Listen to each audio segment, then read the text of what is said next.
Il est content de vous accueillir, sachez-le.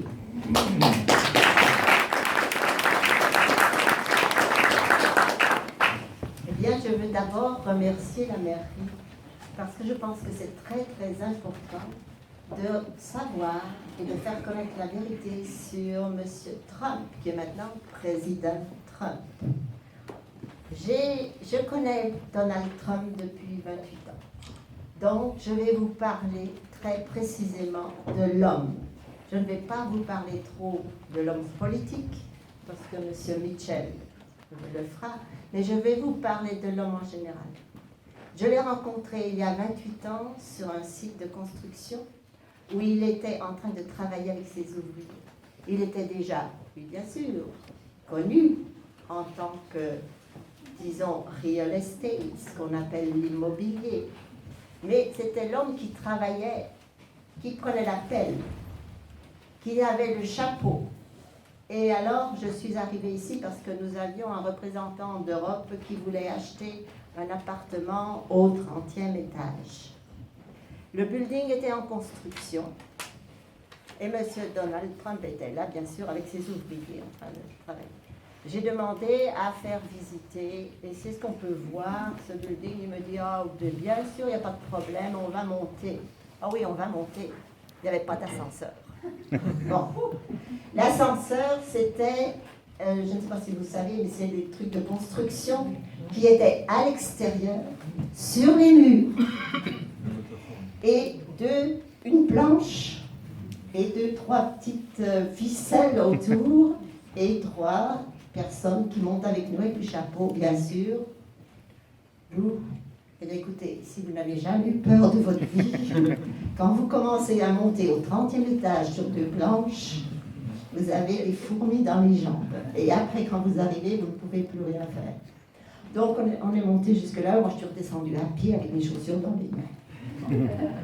Donald Trump, c'est un homme qui est très près du peuple, qui est très près des ouvriers. Bien sûr, ce qu'on vous a raconté sur lui, c'est un milliardaire. Non, c'est un homme qui a commencé avec le $1 million que son père lui a donné.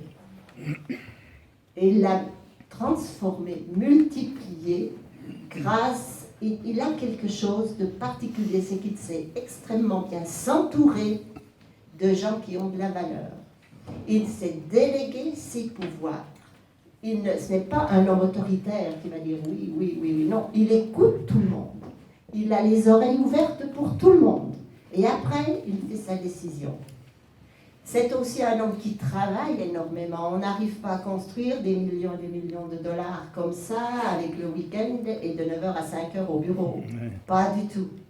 Il a travaillé, il est debout à 5h du matin, et quelquefois à minuit, 1h, il est encore en train de travailler. Pourquoi? Là, je vais encore ajouter quelque chose, parce qu'il a toujours suivi la politique, de loin. Mais moi, quand j'habitais à New York, puisque j'étais new-yorkaise, et maintenant je suis dans le Tennessee, mais à l'époque j'étais new-yorkaise, Donald, on est toujours chez Donald pendant les élections. Qu'on soit démocrate ou républicain, on allait chercher le chèque. Parce que vous savez qu'en Amérique, si on n'a pas d'argent pour faire une élection, c'est même pas la peine de se présenter. Vous n'avez aucune chance. Il faut beaucoup d'argent. Alors, Mme Clinton était là aussi pour le chèque. Je me rappelle, le républicain d'Almato était là aussi pour le chèque. Et Donald, bien sûr, en tant que businessman, eh bien, il donnait à tout le monde, il faisait une partie. Eh bien, tout le monde recevait quelque chose. Mais, le 16 janvier 1991, à New York, quand les premières bombes sont tombées sur l'Irak, Donald a commencé à parler. On était dans une partie, ok? Et il a dit... C'est une erreur magistrale qu'on est en train de faire. On va déstabiliser le Moyen-Orient. Et ça, c'était la parole d'un homme d'affaires, ce n'était pas la parole d'un politicien. Aucun autre politicien n'a eu cette parole. Donc, il a toujours suivi la politique, parce que c'est un homme qui est très, si vous voulez, il a multiples facettes, comme vous diriez ça en français, multiples facettes. Il peut suivre la politique en même temps qu'il peut construire un building, en même temps qu'il peut aider la ville à résoudre les problèmes.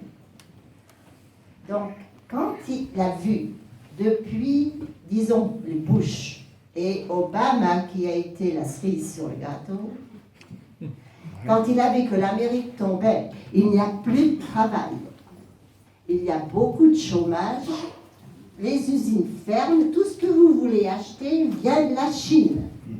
Et il n'y a plus rien. Quand on parle socialement, il n'y a plus, absolument plus il n'y a aucun réseau social, il n'y a plus rien. Les chrétiens, dehors avec Obama. La christianité de l'Amérique qui est judéo-chrétienne, c'était terminé avec Obama. On avait tout enlevé ce qui était judéo-chrétien dans la Maison-Blanche. On a essayé de nous imposer des fêtes qui ne sont pas les nôtres.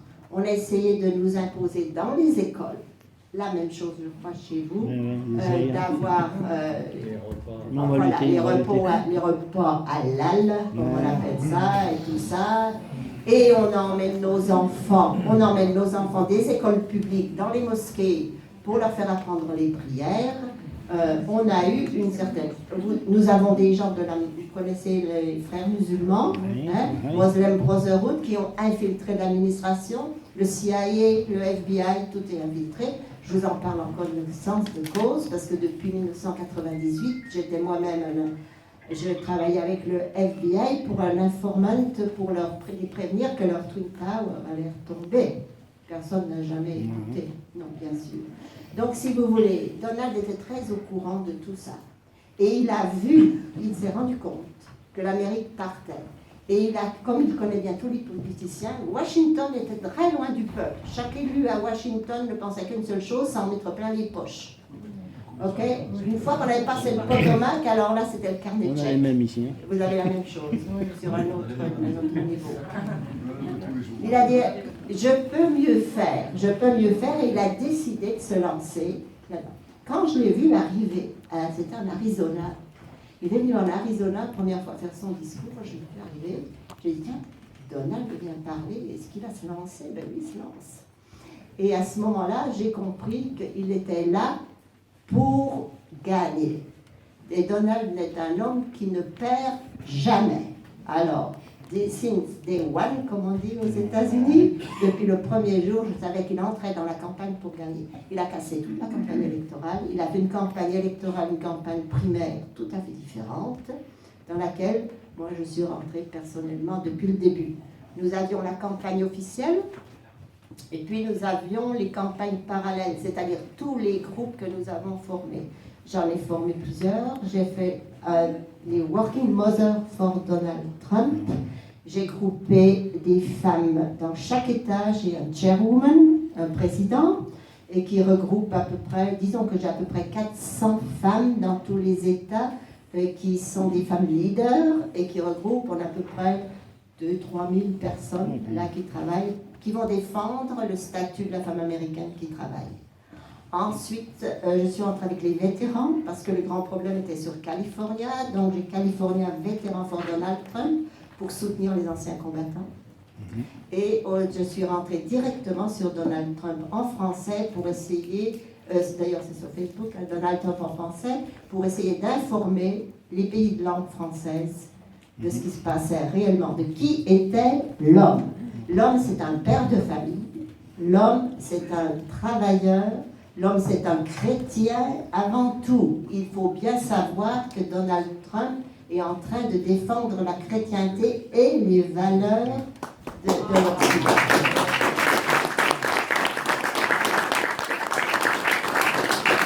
Tout ce qu'on peut vous raconter, tout ce que les médias... Moi, je vous assure que ça fait plusieurs fois que je viens en France, à Paris, pour essayer de prendre la température. Écoutez, c'est pas facile. Hein. Ça n'est pas facile. Les Français sont vraiment difficiles. Ah oui, oui. Il y a beaucoup, vous savez beaucoup de petits partis qui se disputent et beaucoup de ego, ce qu'on appelle les egos, c'est-à-dire que vos représentants sont très... L'égocentrisme. Oh, voilà, c'est tout pour eux. Mais, quand même, je crois qu'il y a un mouvement en France qui est le même mouvement qui a fait changer l'Amérique, parce que nous, l'Amérique est totalement changée. Maintenant, nous avons pris notre direction. Si vous arrivez à faire ça en France, eh bien, vous allez vous sortir du trou, comme nous, on est en train de se sortir du trou. Vous aider, mais le problème, voilà. La politique de Trump, Donald Trump a toujours dit, qu'il est pour la souveraineté des pays. C'est-à-dire qu'on doit laisser au peuple du pays le droit de choisir lui-même. Il en a marre, mais marre de voir l'Amérique aller dicter à l'Irak, à la Libye, là où on va tout faire, tout ça, ce qu'il faut faire. Chaque pays doit être maître de son choix et choisir son gouvernement. Donc c'est pour ça qu'il nous demande de ne pas nous infiltrer, de laisser les gens décider eux-mêmes, mais de les informer sur ce qui s'est passé, de ce qui s'est passé, du mouvement américain qui s'est décidé en un an, même pas en un an, parce que moi, après 2 ou 3 visites, il est venu à Nashville, on l'a eu à Nashville, on est allé en South Carolina, on est allé en Florida, même quand j'étais à New York, j'étais dans les Trump Towers, et c'était au début, tout au début, je vais vous dire un petit secret qui m'a fait penser que c'était sûr qu'il allait être élu, puisque en tant qu'ancienne New-Yorkaise, je connais très bien la ville de New York et les réactions des New-Yorkais. J'étais avec lui dans les Trump Towers, et c'était les primaires, le début des primaires. On sort des Trump Towers, je sors la première, bon bien sûr le garde me fait rentrer, parce qu'on n'a pas le droit de sortir tout de suite comme ça. Mais j'ai vu, les gens étaient attroupés autour de la 5e avenue et la 56e. Ce que vous ne voyez jamais après toutes mes années à New York. À New York, on a l'habitude de voir venir les présidents, on a l'habitude de voir venir des vedettes de cinéma. Tout le monde s'en fiche. Vous pouvez être assis au restaurant avec la plus grande vedette d'Hollywood, personne ne va aller l'importuner. Et quand j'ai vu le monde qui attendait juste la sortie de Donald, juste pour l'applaudir, j'ai compris à ce moment-là que cet homme-là allait gagner, c'était sûr. C'était sûr. Et il a gagné. Et quand je suis allée jusqu'au jour où la campagne était horrible, la campagne primaire était horrible. Si vous dites que vous avez des opposants ici, ben laissez-moi vous dire, vous auriez dû voir ce qui se passait là-bas. Non seulement il avait les démocrates en face de lui, mais il avait ce qu'on appelle l'establishment républicain. À l'intérieur du parti, ils se sont battus. Ils se sont battus entre eux. Et ça, c'était extrêmement difficile quand vous avez à battre. Là. Donald Trump, c'est un grand négociateur, ce que vous appelez pour la négociation. Il aime s'asseoir à la table, et quand il sort de la table, il sort vainqueur. Ça, il n'y a pas de doute. Il va mettre sur la table toutes les négociations nécessaires, certainement pour la politique étrangère. C'est un grand supporter aussi des libertés, et c'est un grand supporter, comme je vous l'ai dit, de la chrétienté, mais aussi de la liberté individuelle, parce qu'il respecte nos bases du Tea Party quand on a lancé le Tea Party en 2010, c'est-à-dire la liberté d'entreprise, les impôts au minimum, couper les impôts et redonner à la valeur à l'homme qui veut créer quelque chose, de lui laisser la liberté et le pouvoir de créer. C'est ce qu'on appelle la liberté de création d'entreprise.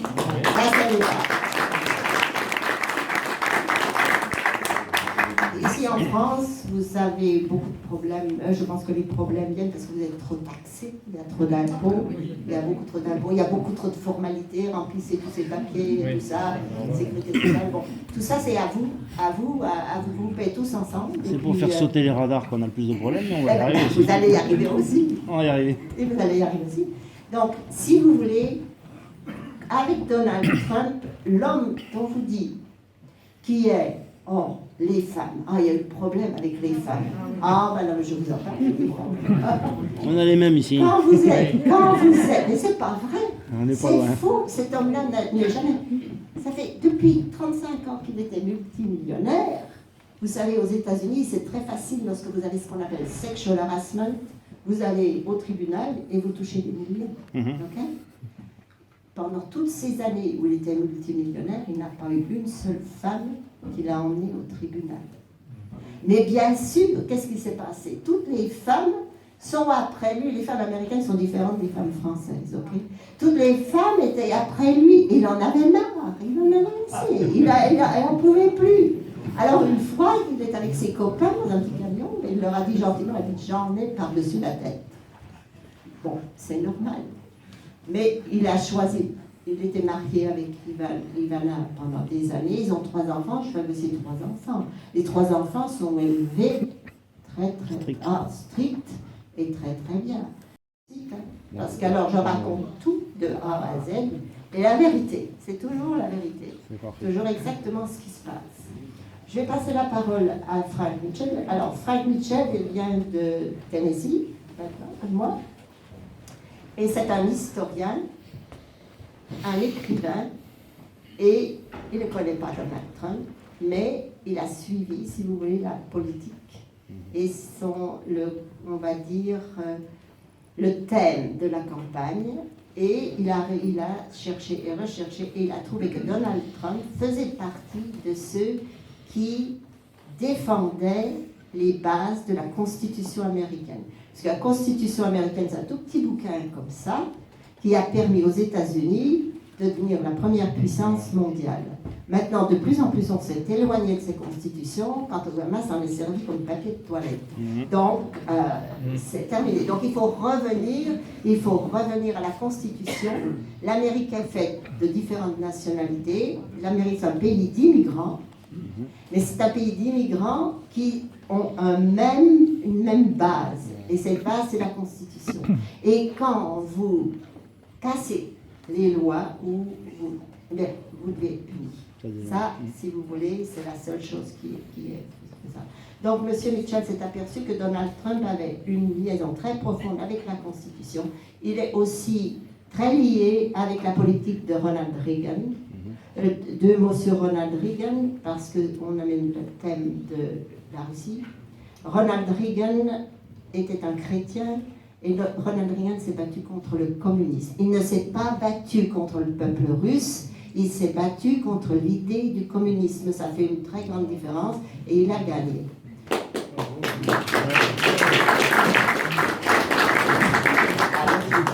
Je vais passer la parole à M. Mitchell, et je vais traduire, parce que M. Mitchell, zéro français.